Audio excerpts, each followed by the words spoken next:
আল্লাহ তোমার দয়া চাই, তোমার দয়া বিনে উপায় নাই।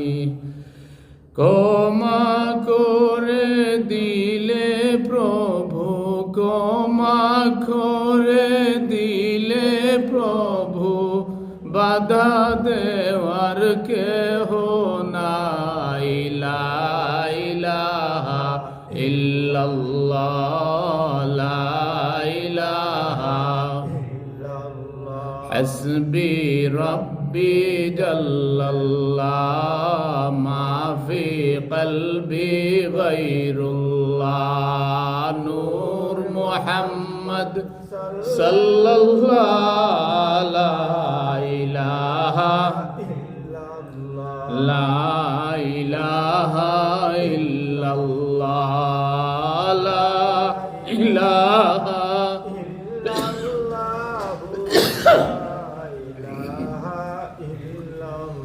বলাগাল উলা বিকামালিহি, কাশাফাত দুজা বিজামালিহি, হাসনাত জামিউ খিসালিহি, সাল্লু আলাইহি ওয়া আলিহি। মুহতারাম মুআজ্জাজ মুসল্লিয়ানে কেরাম, মহান আল্লাহ পাকের দরবারে অসংখ্য অগণিত শুকরিয়া জানাই, যিনি আমাকে আপনাদেরকে পবিত্র জুমাবারে তার প্রিয় ঘর, পবিত্র ঘর মসজিদে আসার, বসার এবং কয়েক মর্তবা দুরুদ ও সালাম পেশ করার তৌফিক নসিব করেছেন। সেজন্য শুকরিয়া তার উচ্চ আওয়াজে বলি আলহামদুলিল্লাহ। আল্লাহ রাব্বুল আলামিন দুনিয়া সৃষ্টি করেছেন এবং 18,000 মাখলুকাত দিয়ে এই পৃথিবীকে ভরপুর করেছেন। সর্বশ্রেষ্ঠ মাখলুক হচ্ছে আমরা মানুষেরা, যাদেরকে আশরাফুল মাখলুকাত বলে ঘোষণা দেওয়া হয়েছে। আল্লাহ পাক বলেন, ওয়ালাকাদ কাররামনা বানি আদম, আমি আদম সন্তানদেরকে সম্মানিত করেছি। এবং সমস্ত সৃষ্টির মধ্যে সবচেয়ে সুন্দর হিসাবে এই মানুষকেই আল্লাহ পাক ঘোষণা দিয়েছেন। তিনি বলেছেন, লাকাদ খালাকনাল ইনসানা ফি আহসানি তাকওয়িম, আমি মানুষকে সুন্দরতম আকৃতিতে সৃষ্টি করেছি। আবার ওই সুন্দর মানুষটা অসুন্দরে পরিণত হয়ে যায় যখন এই মানুষের কার্যকলাপ মানুষের মতো থাকে না। আল্লাহ বলেন, সুম্মা রাদাদনাহু আসফালা সাফিলিন, যখন এই সুন্দর মানুষটা অসুন্দর কাজ করে তখন সে নিকৃষ্ট থেকে নিকৃষ্টতরে পরিণত হয়ে যায়। মানুষ যাতে তাদের জীবনকে সুন্দর করতে পারে, মানুষ যাতে দুনিয়ার জিন্দগি, কবরের জিন্দগি, কবর, হাসর, মিজান, ফুলসিরাত সব জায়গায় যাতে কামিয়াব হতে পারে, সেই জন্য আল্লাহ পাক 1,00,000 মতান্তরে 2,26,000 নবী এবং রাসূল দুনিয়ার জমিনে পাঠিয়েছেন। প্রত্যেক নবীরা তাদের জাতিকে এক আল্লাহর দিকে দাওয়াত দিয়েছেন। কিভাবে জান্নাতে প্রবেশ করা যায় সেই তরিকা বাতিয়ে দিয়েছেন।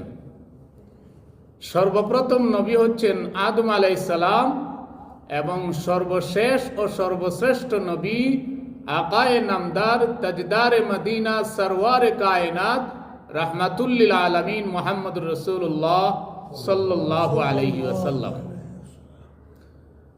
আল্লাহ পাক শুধু নবী এবং রাসূলকে দিয়েই শেষ করেননি। আল্লাহ রাব্বুল আলামিন নবী রাসূলদেরকে গাইডবুক দিয়েছেন, কিতাব দিয়েছেন। সর্বশ্রেষ্ঠ কিতাব হচ্ছে আমার আপনার কিতাব আল কোরআনুল করিম। এই কোরআনুল করিমের কথা হচ্ছে আরশের মালিক আল্লাহর কথা। এখানে মানুষের বানানো একটা শব্দও নাই। এমনকি নবীজিও মন গড়া একটা কথা এই কোরআনে উল্লেখ করেন নাই। আপনি হয়তো বলবেন কিভাবে নবীজির কথা নাই? আল্লাহ পাক কোরআনে উল্লেখ করেছেন, ওয়ালাউ তাকাওয়ালা আলাইনা বা'দাল আকাওয়িল লাআখাযনা মিনহু বিল ইয়ামিন সুম্মা লাকাতআনা মিনহুল ওয়াতিন। এই কোরআনুল কারীমে যদি আমার নবীর কোনো কথা থাকতো, বানানো কথা, আল্লাহ বলেন, তাহলে আমার কুদরতি ডান হাত দিয়া তারে চাপ দিয়া ধরতাম, আর বাম হাত দিয়া তার গলা কেটে ফেলতাম। জোরে বলুন সুবহানাল্লাহ। আল্লাহ নিজে বলছেন, যদি আমার নবীর কোনো একটা কথা কোরআনে বানানো কথা থাকতো, তাহলে ডান হাত দিয়ে ধরতাম চাপ দিয়ে, আর বাম হাত দিয়ে তার গলা কেটে ফেলতাম। এতে বোঝা গেল নবীজিরও একটা কথা কোরআনে বানানো কোনো কথা নাই। যত কথা আল্লাহ পাকের কথা, যত কথা জিবরাইল আলাইহিস সালামে নিয়ে এসেছেন ওহীর মাধ্যমে। ওয়ামা ইয়ানতিকু আনিল হাওয়া ইন হুয়া ইল্লা ওয়াহয়ুন ইউহা। আল্লাহর নবী মুহাম্মদ সাল্লাল্লাহু আলাইহি ওয়াসাল্লাম উনার খেয়াল খুশি মতো একটা কথা বলেন নাই। যত কথা বলেছেন ওহীর মাধ্যমে যা নাজিল হয়েছে, যা আরশের মালিক আল্লাহ রাব্বুল আলামিন বলতে বলেছেন, যা আরশের মালিক আল্লাহ সুবহানাহু ওয়া তাআলা করার জন্য নির্দেশনা দিয়েছেন। পবিত্র কালামে মাজিদের মধ্যে 114টি সূরা আছে। এর মধ্যে একটি সূরা হচ্ছে সূরা বনী ইসরাইল, তার আরেক নাম হচ্ছে সূরা ইসরা। এই সূরার 9 নম্বর আয়াতে কারিমা আমি তেলাওয়াত করেছি। এই আয়াতের উপর ভিত্তিতে কিছু কথা বলবো ইনশাআল্লাহ। আল্লাহ রাব্বুল আলামিন ঘোষণা দিয়েছেন, ইন্না হাযাল কুরআন ইন্না হাযাল কুরআনা ইয়াহদি লিল্লাতী হিয়া আকওয়াম ويبشر المؤمنين الذين يعملون الصالحات أن لهم أجرا كبيرا।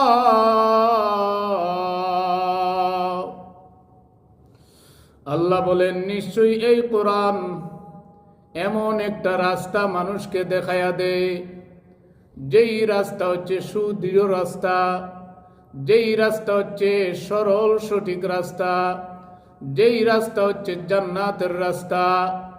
এই কোরআন ওই সমস্ত মানুষদেরকে জান্নাতের রাস্তা দেখায় দেয় যারা ঈমান এনেছে, ভালো আমল করেছে। শুধু রাস্তা দেখায় দেয় এমন কোনো কথা নাই, বরং এই কোরআন ঘোষণা দেয় আল্লাহ রাব্বুল আলামিন তোমাদের জন্য বড় ধরনের প্রতিদানের ব্যবস্থা রেখেছেন। সুতরাং যে কোরআনের আলোচনা আজকে করতেছি, এই কোরআনটা আমাদেরকে জান্নাতের রাস্তা দেখায়। Indeed, this Quran guides us towards the straight path for those people, for those believers who do good deeds. And this Quran says to you about the great rewards from Allah subhanahu wa ta'ala. কোরআন যারা মানে তারা আল্লাহকে মানে, কোরআন যারা মানে তারা নবীকে মানে, কোরআন যারা প্রকৃত অর্থে মানে তারা সাহাবায়ে কেরামদেরকে মানে, কোরআন যারা মানে তারা ইমামদেরকে মানে, তাবিদেরকে মানে, আইম্মায়ে মুজতাহিদিনদেরকে মানে। কারণ আল্লাহ রাব্বুল আলামিন তিনটা ক্যাটাগরি দিয়েছেন যাদেরকে সম্মান করতে হবে, যাদেরকে রেসপেক্ট করতে হবে, ইতাআত করতে হবে। আল্লাহ বলছেন আতিউল্লাহ ওয়া আতিউর রাসূল ওয়া উলিল আমরি মিনকুম। আল্লাহ বলেন তোমরা আমি আল্লাহকে মানো, আমার রাসূলকে মানো, আর তোমাদের মধ্যে ইমাম যারা, আইম্মায়ে মুজতাহিদিন যারা, নেতা নেত্রী যারা, যারা কোরআনের দিকে আহ্বান করে, ইসলামের দিকে দাওয়াত দেয়, তাদেরকে মানো। জুড়ে বলুন সুবহানাল্লাহ। আমার ভাইয়েরা, কোরআন যদি আমরা মানি দুনিয়ার জিন্দেগি সুন্দর হয়ে যাবে। কোরআন যদি মানি কবরের অন্ধকার আল্লাহ পাক দূর করে দিবেন। আল্লাহ রাব্বুল আলামিন বলেন আমার কিতাব কোরআনুল কারীম এমন একটা কিতাব, যেই কিতাব হচ্ছে সমস্ত সমস্যার সমাধান, যেই কিতাব হচ্ছে সমস্ত রোগের মহা ঔষধ, যেই কিতাব আমি মুমিনদের রহমত হিসাবে নাজিল করেছি।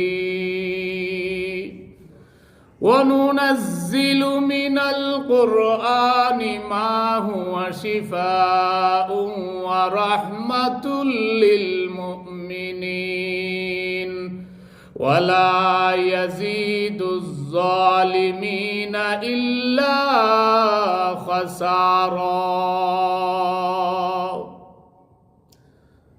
আল্লাহ রাব্বুল আলামিন সূরা বনী ইসরাঈলে বলেছেন আমি যেই কোরআন নাজিল করেছি এই কোরআন হচ্ছে সমস্ত রোগের মহা ঔষধ। জুড়ে বলুন সুবহানাল্লাহ। I have revealed this Quran which is shifa, shifa'ul lima fi sudur. It is not only the shifa for physical disease, but also it is the shifa for mental disease. The illness whatever in your hearts, আপনার আমার মনের মধ্যে যে রোগ আছে এই রোগ দূর করার ঔষধ হচ্ছে কোরআনুল কারীম। জুড়ে বলুন সুবহানাল্লাহ। হার্টের বেমার দূর করার জিকির হচ্ছে কোরআন। কোরআন তেলাওয়াত করুন। কোরআন তেলাওয়াত one of the remembrance of Allah subhanahu wa ta'ala, one of the zikr of Allah. Ala bizikrillahi tatma'innul qulub.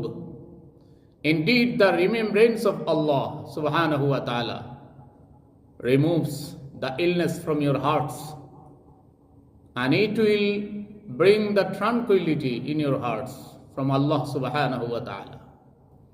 এই কোরআন তেলাওয়াত করলে অন্তরের রোগ দূর হয়, আল্লাহ পাক প্রশান্তি নাজিল করেন। জুড়ে বলুন সুবহানাল্লাহ। জিকির শুধু লা ইলাহা ইল্লাল্লাহ এমন কোনো কথা নাই। যত ভালো আমল আছে সবগুলি মূলত আল্লাহর জিকির। জুড়ে বলুন সুবহানাল্লাহ। নামাজ আল্লাহর জিকির, আর নামাজকে আল্লাহ পাক বড় জিকির বলে ঘোষণা দিয়েছেন। উতলু মা উহিয়া ইলাইকা মিনাল কিতাবি ওয়া আকিমিস সালাহ ইন্নাস সালাতা তানহা আনিল ফাহশাই ওয়াল মুনকার ওয়ালা যিকরুল্লাহি আকবার। আল্লাহ বলেন, হে আমার হাবিব, আমি যে কোরআন আপনার উপরে নাজিল করেছি এই কোরআন তেলাওয়াত করে মানুষকে শোনান এবং নামাজ প্রতিষ্ঠা করুন। নিশ্চয় নামাজ দুনিয়ার সমস্ত মন্দ কাজ এবং খারাপ কাজ থেকে হেফাজতে রাখে।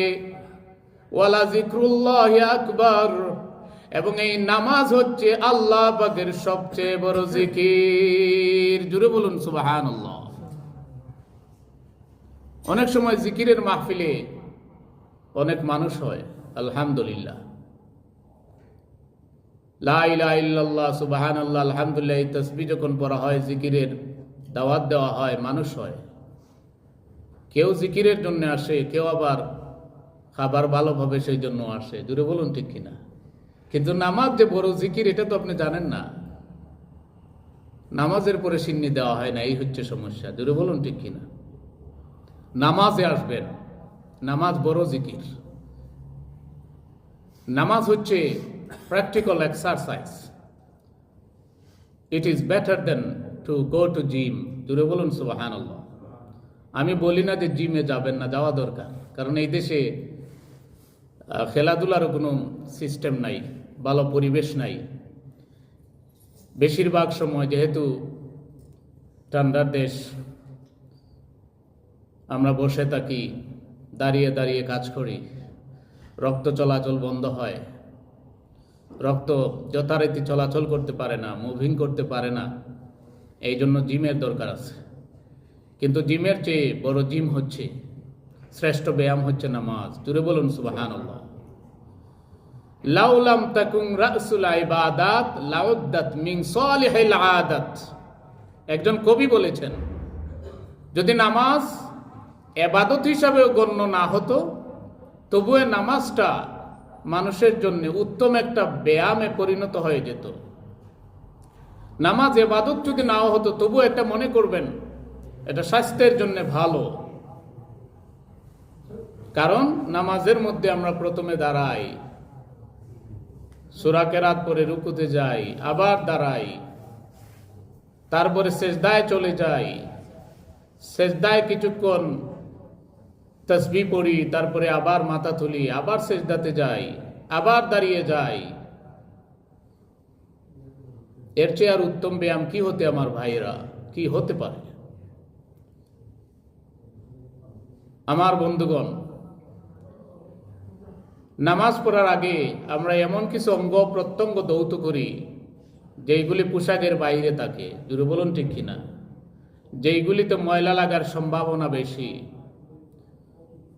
বাহিরের খারাপ আবহাওয়া যেই অঙ্গ প্রত্যঙ্গের মধ্যে বেশি লাগে, যেমন ফেস, হাত, পা,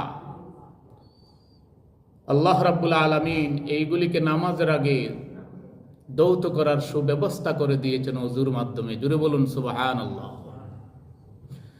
একজন মানুষ যখন ওযু করে, যখন হাত দৌত করে, আল্লাহর নবীজি বলেছেন, হাত ধোয়ার সাথে সাথে হাত দিয়ে যত সগীরা গুনাহ করেছে, আল্লাহ পাক ওযুর পানির সাথে এই গুনাহগুলি দূর করে দেন। এমনকি নৌকের ভিতরেও যদি কোনো গুনাহ থাকে, এই গুনাহও আল্লাহ পাক মাফ করে দেন। যখন একজন মানুষ মুখ দৌত করে, মুখ ধোয়ার সাথে সাথে মুখ দিয়ে যত গুনাহ করেছে, আল্লাহ পাক মাফ করে দেন। মাথা মাসে করার সাথে সাথে ব্রেন দিয়া যত গুনাহের কথা চিন্তা করেছে, কল্পনা করেছে, আল্লাহ পাক ক্ষমা করে দেন। পা ধোয়ার সাথে সাথে পা দিয়ে যত গুনাহ করেছে, আল্লাহ পাক মাফ করে দেন। ওযু করার সাথে সাথে আপনার জীবনের সব সগীরা গুনাহ আল্লাহ ক্ষমা করে দেন। ওযু করে যখন নামাজে দাঁড়িয়ে যাবেন, নামাজের মাধ্যমে আল্লাহ পাক এক্সট্রা অতিরিক্ত সওয়াব দিয়ে দিবেন। জুড়ে বলুন সুবহানাল্লাহ।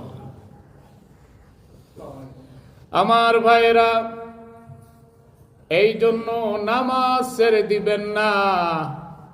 নামাজ হচ্ছে সবচেয়ে বড় জিকির।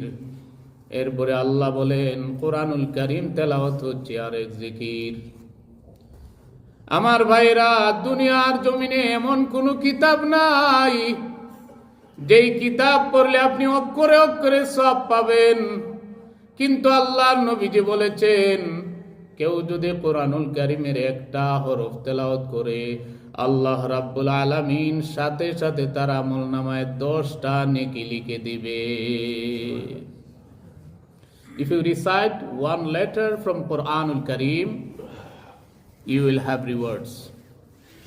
Rewards will be turned into 10. Our beloved Prophet Muhammad sallallahu alayhi wasallam explained this hadith very nicely. He said, Ana la aqulu alif lam mim harfun. Alifun harf, lamun harf, mimun harf. I don't say alif lam mim is a letter. Rather, alif is a letter, lam is a letter, mim is a letter. So if anybody recites these three letters from Surah Baqarah or Surah Al Imran, he will get 3 times 10, 30 rewards straight away. Jure bolun subhanallah. Surah Baqarah, Surah Al Imran এর প্রথম 3টা অক্ষর কি কি? আলিফ, লাম, মিম। এই 3টা অক্ষর পড়লেই সাথে সাথে 30টা নেকি পেয়ে যাবেন। এই 30টা নেকি আপনার 30,000 পাউন্ডের চেয়েও দামি। কিভাবে? কারণ আপনি 30,000 পাউন্ড দিয়া কারো কাছ থেকে 30টা নেকি আপনি বাই করতে পারবেন না। এটা বুঝবেন, you will understand, you will be able to understand the thing at the day of judgment, when nobody who will help others, কেউ অন্য কাউকে সাহায্য করবে না। Even your fathers, your mothers, your brothers, your sisters, your relatives will flee away from you. Everyone will pronounce saying, Ya nafsi, Ya nafsi.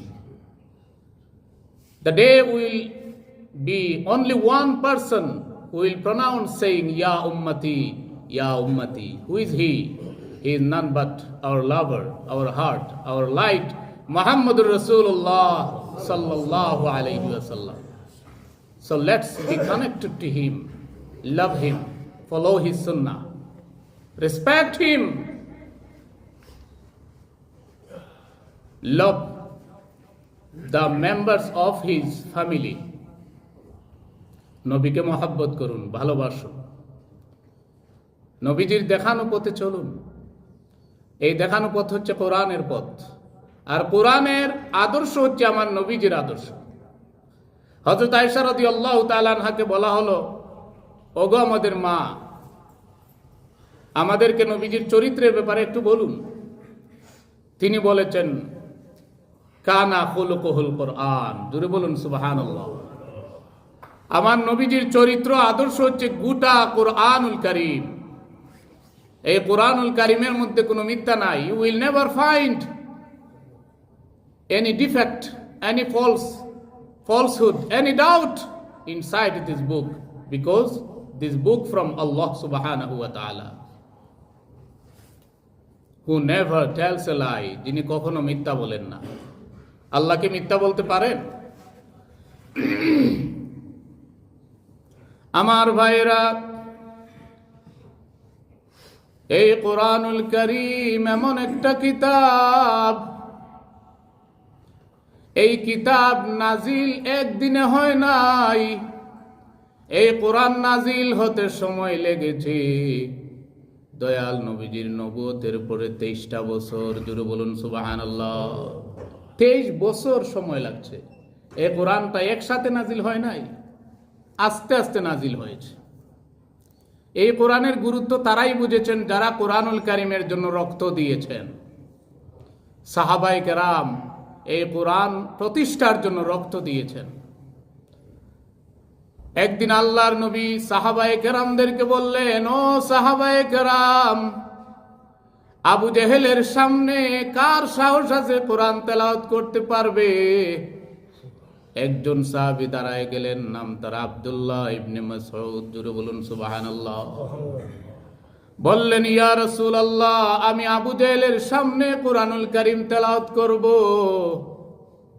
আল্লাহর নবী বলেন, যাও রে আব্দুল্লাহ ইবনে মাসউদ, ওই যে আবু জেহেল বসে আছে, তার সঙ্গীদের সাথে বসে আছে, তুমি যাও তার সামনে গিয়ে কোরআনুল কারীম তেলাওয়াত করো। আল্লাহর নবী আদেশ দিতে দেরি, কিন্তু আব্দুল্লাহ ইবনে মাসউদ দৌড় দিয়ে আবু জেহেলের সামনে দাঁড়ায়া কোরআনুল কারীম তেলাওয়াত করতে দেরি করে নাই। এই হচ্ছে সাহাবায়ে কেরাম, যারা নবীজির আদেশ সাথে সাথে পালন করতেন। জোরে বলুন সুবহানাল্লাহ। তিনি তেলাওয়াত শুরু করলেন, ইয়াসিন ওয়াল কুরআনিল হাকীম ইন্নাকা লামিনাল মুরসালিন আলা সিরাতিম মুস্তাকিম। সূরা ইয়াসিন থেকে কয়েকটা আয়াতে করিমা তেলাওয়াত করলেন। সূরা ইয়াসিন তো এমন একটা সূরা যাকে গোটা কোরআনের হার্ট বলা হয়েছে। জোরে বলুন সুবহানাল্লাহ। সূরা ইয়াসিন, দিস সূরা is called heart of Quran, কোরআনের দিল। এই সূরা যে একবার পড়বে আল্লাহ পাক 10 বার গোটা কোরআন তেলাওয়াতের সওয়াব দিয়ে দিবে। You have to spend only 10 or 15 minutes if you recite Surah Yasin properly following Tajweed rules. Can we not sacrifice 10 minutes for Allah subhanahu wa ta'ala? আমরা কি আল্লাহর জন্য পারি না 10টা মিনিট 15টা মিনিট স্যাক্রিফাইস করব?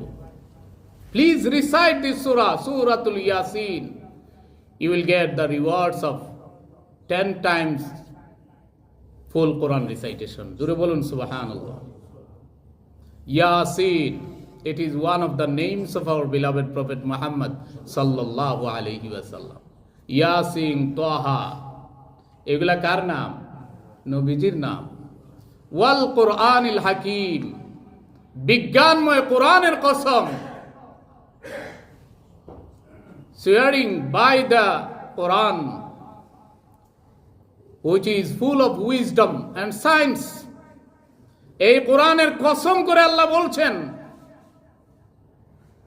ইন্নাকা লামিনাল মুরসালিন, no doubt you are one of the messengers. জুড়ে বলুন সুবহানাল্লাহ।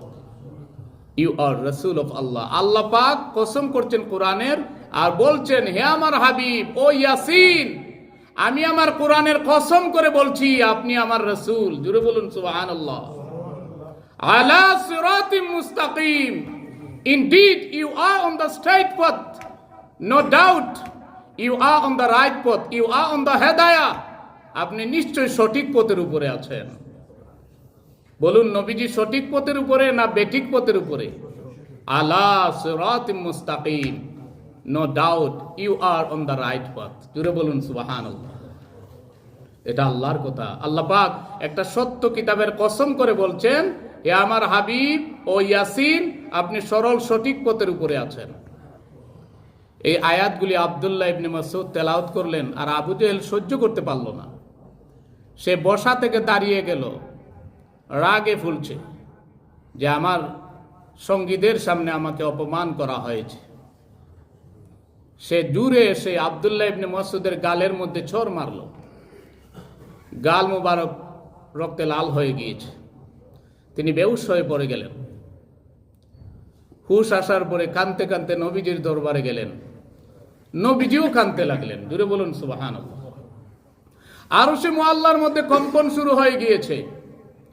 জিবরাইল আমিন বলেন, হে পরওয়ারদিগার আলম, আপনার হাবিব যাকে সৃষ্টি না করলে আসমান জমিনের কিছুই সৃষ্টি করতেন না, উনি কান্দে, তার সাহাবী কান্দে, আর আপনি নীরব বসে আছেন। আমার আল্লাহ বলেন, ও জিবরাইল, তুমি তাদের কাছে যাও, তারা কান্দে আর তুমি হাসো। জুড়ে বলুন সুবহানাল্লাহ। তাদের মাঝখানে দাঁড়িয়ে যাও আর তুমি হাসতে থাকো। তিনি বলেন, হে আল্লাহ, আমি হাসলে তো আপনার বন্ধুর জন্য কষ্টকর হবে, তিনি মনে করবেন আমি তামাশা করছি।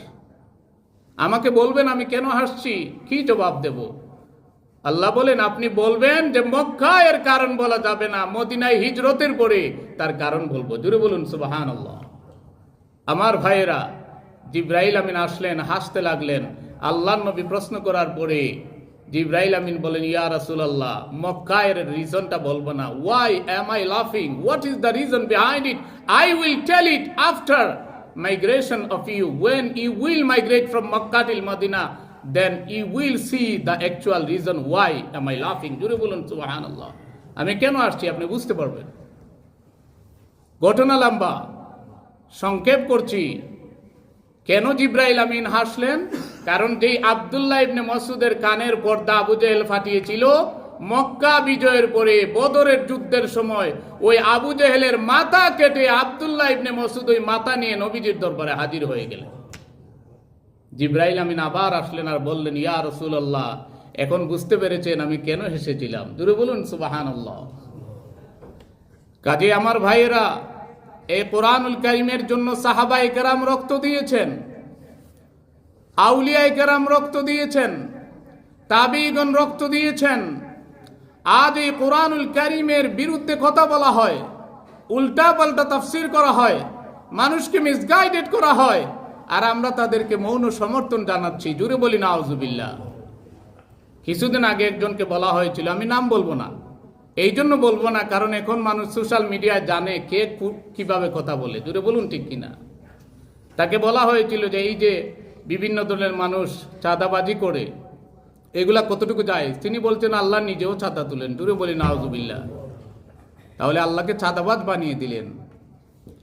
ওদের সামনে আবার অনেক মানুষ থাকে যারা তাকে সমর্থন দেয়। জোরে বলি নাউজুবিল্লাহ। জাকাতকে আল্লাহ পাক যে জাকাত উঠান মানুষের মাধ্যমে, এই জাকাত ধনী মানুষ গরিবদেরকে জাকাত দেই, এটা ফরজ দায়িত্ব। একে চাঁদা সাথে তোলা, এটাকে রাইট হলো? আমার ভাইরা, আপনারা কি কথা বুঝতে পারছেন? এটা কি ঠিক হলো? আমার ভাইয়েরা, আমার বন্ধুগণ, এই জন্য আল্লাহ রাব্বুল আলামিন পরিষ্কার করেছেন, আমি যে কোরআন দিয়েছি ওই কোরআন শিখে কেউ সঠিক পথ পেয়ে যাবে, আবার কেউ মিসগাইডেড হয়ে যাবে। এই জন্য যারা কোরআনুল কারীমের সঠিক তাফসীর, সঠিক ব্যাখ্যা মানুষের সামনে তুলে ধরেন, আল্লাহ এবং রাসূলের মহব্বতের কথা বলেন, সাহাবায়ে কেরামদের মহব্বতের কথা বলেন, ও আমার ভাইরা, তাদের সাথে থাকবেন, কিয়ামতের ময়দানে তাদের সাথে হাশর হবে। জোরে বলুন সুবহানাল্লাহ। আল্লাহ রাব্বুল আলামিন বলেন, লা তুহাররিক বিহি লিসানাকা লিতা'জালা বিহি ইন্না আলাইনা জামআহু ওয়া কুরআনা ফাইযা ক্বারা'নাহু ফাত্তাবি' কুরআনা সুম্মা ইন্না আলাইনা বায়ানা। কোরআন যখন নাজিল হতে শুরু হলো, আল্লাহর নবী যখন জিবরাইল আমিনের সাথে পড়তেন, যাতে একটা শব্দ যাতে ভুল না হয়ে যায়, যাতে মিস না হয়ে যায়, উনি শরীর থেকে গাম বের হয়ে যেত, উনি মুখস্থ করার জন্য তাড়াহুড়া শুরু করতেন। কোরআনের আয়াত লিখে রাখার জন্য সাহাবায়ে কেরামদেরকে বলতেন লিখে রাখো। তখন প্রিন্টার ছিল না, কাগজ ছিল না, কলম ছিল না। অনেকেই জমিনের মধ্যে মাটিতে লিখে রাখতেন, অনেকে গাছের ডালপালায় পাতার মধ্যে লিখে রাখতেন। এভাবে কোরআনকে সংরক্ষণ করা হয়েছে। আল্লাহর নবী কোরআনের আয়াত মেমোরাইজ করার জন্য তাড়াহুড়া করতেন, টুট নাড়াইতেন, জিহ্বা নাড়াইতেন। আরশের মালিক আল্লাহ বলেন, ও আমার হাবিব, জিহ্বা নড়াচড়া করবেন না, টুট বেশি সঞ্চালন করবেন না। আপনি শুধু আমার ফেরেশতা রুহুল আমিন জিবরাইলের সাথে একবার বলে যান, গোটা কোরআন মাজিদ আপনার সিনায় ঢুকায় দেওয়ার দায়িত্ব আমি আল্লাহ। এই কোরআনের সর্বশ্রেষ্ঠ মুফাসসির হচ্ছেন আমার নবী, এই কোরআনের সর্বশ্রেষ্ঠ হাফিজ হচ্ছেন আমার নবী, এই কোরআনের সর্বশ্রেষ্ঠ বিজ্ঞানী হচ্ছেন আমার নবী। এই কোরআন হচ্ছে আল্লাহর নবীজির সবচেয়ে বড় মুজিজা বানে, যা মানুষকে অবাক করে দেয়। আরো কিতাব, কত কিতাব নাজিল হয়েছে, সব কিতাবের মধ্যে ভুল পাওয়া গেছে, সব কিতাব পরিবর্তন হয়ে গিয়েছে। কিন্তু কোরআন নাজিলের পর থেকে আজকে 1500 বছর ওভার হয়ে গিয়েছে, একটা শব্দ পরিবর্তন হয় নাই, একটা শব্দ পরিবর্তন হয় নাই। সো আল্লাহ রাব্বুল আলামিন বলেছেন, don't move your tongue so fast. Just tell once after Jibril Amin says, it is my responsibility to make you hafiz of whole Quranul Kareem. আমি আপনাকে কোরআনের হাফিজ বানিয়ে দেব। এই জন্য আল্লাহ বলছেন, আর রহমান আল্লামাল কোরআন খালাকাল ইনসান আল্লামাহুল বায়ান। তিনি রহমান, তিনি শিখাইয়েছেন কোরআন, সৃষ্টি করেছেন ইনসান এবং দিয়েছেন ভাষা জ্ঞান। জোরে বলুন সুবহানাল্লাহ। He is Rahman who taught Quran to his beloved prophet Muhammad sallallahu alayhi wasallam. He created insan, he created mankind, and he gave the power of speaking, how to talk, how to speak. আমরা কথা বলার যে শক্তি পেয়েছি, এটা কার কাছ থেকে পেয়েছি? এই দুনিয়ার মধ্যে 500-র উপরে ল্যাঙ্গুয়েজ আছে। জামাইকানি কোনো মানুষ যদি আপনার সামনে কথা বলে, শ্রীলঙ্কার কেউ যদি কথা বলে, আপনি কিছুই বুঝবেন না। আফ্রিকার কেউ যদি কথা বলে, কিচ্ছু বুঝবেন না। ইন্ডিয়া, পাকিস্তান হয়তো ইংলিশ কিছু ল্যাঙ্গুয়েজ টুকটাক কিছু বলতে পারেন, কারণ বাংলা ভাষার সাথে কিছুটা মিল আছে। কিন্তু এই ভাষা কে দিয়েছেন? আল্লাহ সুবহানাহু ওয়া তাআলা। সে যদি আপনাকে গালিও দেয়, কিছু বুঝবেন না। জুড়ে বলুন ঠিক কিনা? এক ইংলিশ লোক, সে বাংলা বুঝে না, সে বাংলাদেশে গেছে, গিয়ে বাইসাইকেল চালাইতেছে, হঠাৎ পড়ে গেল। তো একজন লোক তাকে বলল বুদাই। কি বলেছে? বুদাই। বুদাই আমরা যারা স্টুপিড তাদেরকে আমরা বলি। তো ইংলিশ লোক তো তার অর্থ বুঝে নাই। সে যে শিক্ষিত তারা বলছে যে what is the meaning of বুদাই, হি কল্ড মি বুদাই। এখন উনি একটু জ্ঞানী মানুষ ছিলেন, উনি চাইলেন যে যাতে ঝগড়া না লাগায়, তিনি বললেন বুদাই মিনস ইন্টেলিজেন্ট পারসন। তখন ইংলিশ লোক খুশি হয়ে গেল, সে বলল আই এম লিটল বুদাই, মাই ফাদার ইজ গ্রেট বুদাই। কারণ অর্থ জান না, অর্থ যদি জানতো সে কি একথা বলতো না, তার গালি দিত, গালি দিত। তো এই ল্যাঙ্গুয়েজ কে দিয়েছেন আমার ভাইয়েরা? আল্লাহ পাক দিয়েছেন। এই জন্য আল্লাহর শুকরিয়া জানানো দরকার। দেখবেন আমরা বাংলা ভাষায় যখন বয়ান করি তখন মানুষের চোখ দিয়ে পানি আসে, কারণ দিস ইজ মাদার টাং, মায়ের ভাষা। আর ইংলিশে বক বক করলে অনেকের চোখ দিয়ে পানি আসে না। জুড়ে বলুন কথা ঠিক কিনা? মায়ের ভাষাকে আমরা মহব্বত করি। নবী বলেন আমি আমার মায়ের ভাষাকে মহব্বত করেছি, আরবিকে আমি ভালোবাসি। I love Arabic because this is my mother tongue. I love Arabic because this is the tongue of Quranul Kareem, which is the book of Allah. I love Arabic because this Arabic language will be the language of those people who will enter into Jannah. যারা বেহেশতে যাবে তাদের English, Bangla, Urdu, ফার্সি কোনো কিছুই থাকবে না। Everybody will talk with the language of Arabic. জুড়ে বলুন সুবহানাল্লাহ। আরবি ভাষায় আমরা জান্নাতে কথা বলবো because it is the language of Quranul Kareem. এই ভাষা আমাদের শেখা দরকার আছে কিনা? কোরআন পড়া দরকার আছে কিনা? অনেক ভাইরা কোরআন পড়ে না, কোরআনের সাথে সম্পর্ক রাখেন। কোরআন যদি তেলাওয়াত করেন আপনার চোখের জ্যোতি বেড়ে যাবে। আল্লাহ সুবহানাহু ওয়া তাআলা will increase the brightness of your eyes if you recite Quranul Kareem. So this is my request, this is my suggestion to you everyone. Please, if you know recitation, how to recite it, please recite Quranul Kareem at least one page every day. রাজি আছেন তো ইনশাআল্লাহ? সবাই মনে হয় রাজি নাই। যারা পড়তে পারেন আর যারা পারেন না, আমি রিকোয়েস্ট করব আপনারা কোরআন শেখার চেষ্টা করবেন। This is not hard, very easy to learn this book. This is not my word, this is the word of Allah subhanahu wa ta'ala. He said, وَلَقَدْ يَسَّرْنَا الْقُرْآنَ لِلذِّكْرِ فَهَلْ مِن মুদ্দাকির। আল্লাহ বলেন I have made this Quran easy to understand, easy to learn. So is there anybody to learn this book? আমি এই কোরআনকে easy করে দিয়েছি, সহজ করে দিয়েছি। ও মানুষেরা কেউ কি আসো আমার এই কোরআনটা শিখবে? জোরে বলুন সুবহানাল্লাহ। আসুন আমার ভাইয়েরা, আমরা যদি আল্লাহকে জানতে